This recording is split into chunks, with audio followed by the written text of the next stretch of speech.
మదపు టేనుగులను కుంకీలతో తరిమేసినట్టు రాజకీయ మదపు టేనుగులను తరిమేయడంలో ఆయన పాత్ర మరువలేనిది. ఆయన మాట్లాడే ముందు దయచేసి విజ్ఞప్తి చేస్తున్నాను. చాలు దిగు, పడిపోతుందా? చాలు మీరందరూ బాగుండాలి కదా, మీరందరూ బాగుండాలి కదా. దింపమ్మా ప్లీజ్, జాగ్రత్తగా దిగే, నువ్వు జాగ్రత్త దిగే, నా మాట దిగు. తర్వాత అబ్బాయికి వెనక తీసుకురండి, అబ్బాయి ఫోటో ఇద్దాం. దా దిగు, జాగ్రత్తగా దిగు.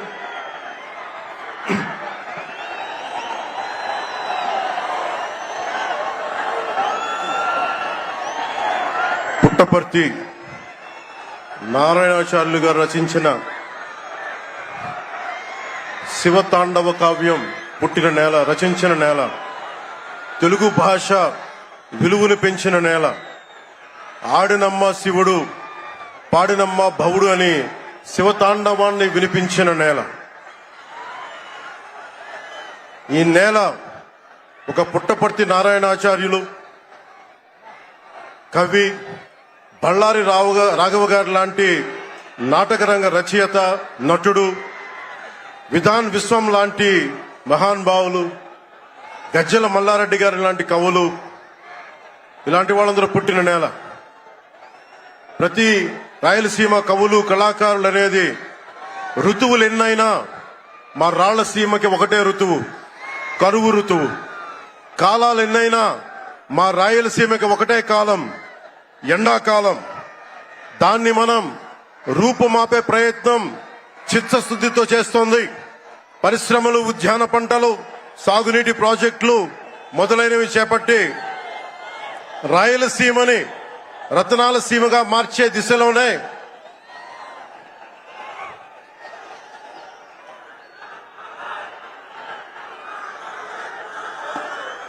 ఈ రోజున మేమందరం గౌరవ ముఖ్యమంత్రి గారి చంద్రబాబు నాయుడు గారి నాయకత్వంలో మేము ముందుకున్నాం.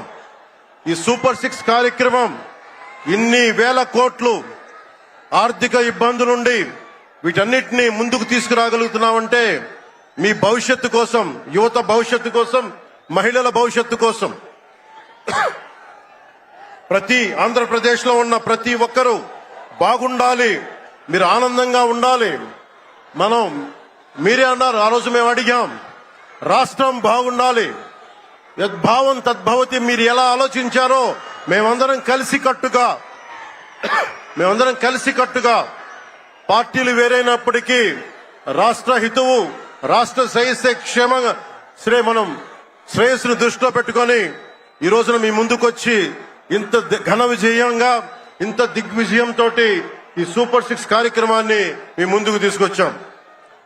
దీని సూపర్ 6 కార్యక్రమానికి సంబంధించి భవిష్యత్తు రాయలసీమ వెనుకబాటుతనం గురించి, దానికి నీటి సౌకర్యాల గురించి, పారిశ్రామిక గురించి గౌరవ ముఖ్యమంత్రి గారు మాట్లాడతారు. నేను చెప్పదలుచుకున్నది ఒకటి, ఆరోగ్య బీమా పథకం సాకారం కాబోతుంది. ఒక్కొక్క పథకం ద్వారా ఒక్కొక్క కుటుంబానికి 25 లక్షల ఆరోగ్య బీమా వర్తిస్తుంది. అలాగే పర్యాటక రంగంలో కూడా మనకి దాదాపు 10,000 పైచులకు పెట్టుబడులు ఆకర్షిస్తున్నాం. అలాగే పంచాయతీ రాజ్ శాఖలో కూడా పల్లె పండుగ ద్వారా 13,300 గ్రామ పంచాయతీలని గ్రామ సభ నిర్వహించి రికార్డు చేసి 2,007 కిలోమీటర్ల బీటీ రోడ్లు, 4,000 కిలోమీటర్ల సిసి రోడ్లు చేయగలిగాం. 1,55,000 నీటి కుంటలు నిర్మించి 1 టీఎంసీ నీటిని వర్షాకాలం నిల్వ చేయగలిగాం. అలాగే మూగజీవాల దాహార్తి తీర్చేందుకు 15,000కు పైగా నీటి తొట్లు నిర్మించాం. 22,518 మినీ గోకులాలు చేశాం. అడవి తల్లి బాట కార్యక్రమం గౌరవ ప్రధానమంత్రి శ్రీ నరేంద్ర మోదీ గారి సహకారంతో, ముఖ్యమంత్రి శ్రీ నారా చంద్రబాబు నాయుడు గారి నాయకత్వంలో కూటమి ప్రభుత్వం 1,005 కోట్లతో ప్రధానమంత్రి పిఎం జన్మన్ పథకం, మహాత్మా గాంధీ జాతీయ ఉపాధి హామీ పథకం ద్వారా రాష్ట్ర ఉపాధి హామీ పథకం 625 గిరిజన గ్రామాలని అనుసంధానిస్తూ 1,069 కిలోమీటర్ల రోడ్ల నిర్మాణం జరుగుతోంది. గర్భిణీ స్త్రీలకి డోలీ మోతల నుంచి విముక్తి కలిగించాల లక్ష్యంతో ముందుకెళ్తున్నాం. 7,910 కోట్లతోటి జల్ జీవన్ మిషన్ కి ప్రాజెక్టులు చేపట్టాం. అటవీ విస్తారణ పెంచే లక్ష్యంలో 1 కోటి మొక్కల నాటే కార్యక్రమానికి శ్రీకారం చుట్టాం. కర్ణాటక ప్రభుత్వానికి నుంచి సహకారంతో 4 కుంకి ఏనుగులను తీసుకొచ్చాం. అలాగే శాంతి భద్రతల పరిరక్షణ వ్యవహారంలో భేదాలు చూడకుండా ముందుకు వెళ్తామని శాసనసభ సాక్షిగా గౌరవ ముఖ్యమంత్రి శ్రీ నారా చంద్రబాబు నాయుడు గారు స్పష్టం చేశాం. నేను అదే మాట చెప్పాను. ఆ మాట కట్టుబడే ముందుకు వెళ్తున్నాం. శాంతి భద్రతలు ఎలాంటి ఆటంకం కలగకుండా ఉన్నప్పుడే రాష్ట్రంలో పెట్టుబడులు పరిశ్రమలు వచ్చి యువతకి ఉపాధి ఉద్యోగ అవకాశాలు లభిస్తాయి. ముఖ్యంగా మన రాయలసీమ యువతకి మీరు ఉపాధి అవకాశాలకు వేరే రాష్ట్రాలకు వెళ్లకుండా మన అనంతపురంలో, మన కర్నూలు, మన కడప, మన చిత్తూరు జిల్లాల్లో మొత్తం ఉపాధి అవకాశం పక్క రాష్ట్రాల నుంచి మనకు వచ్చేలాగా పారిశ్రామికరణ జరగాల దిశగా గౌరవ ముఖ్యమంత్రి నారా చంద్రబాబు నాయుడు గారు ఆధ్వర్యంలో ఆయన నాయకత్వంలో ముందుకు తీసుకెళ్తున్నాం.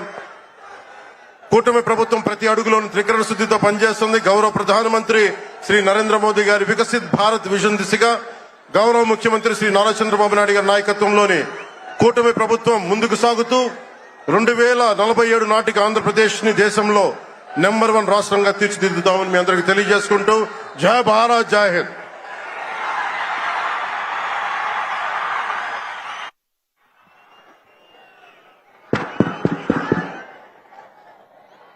ఈరోజు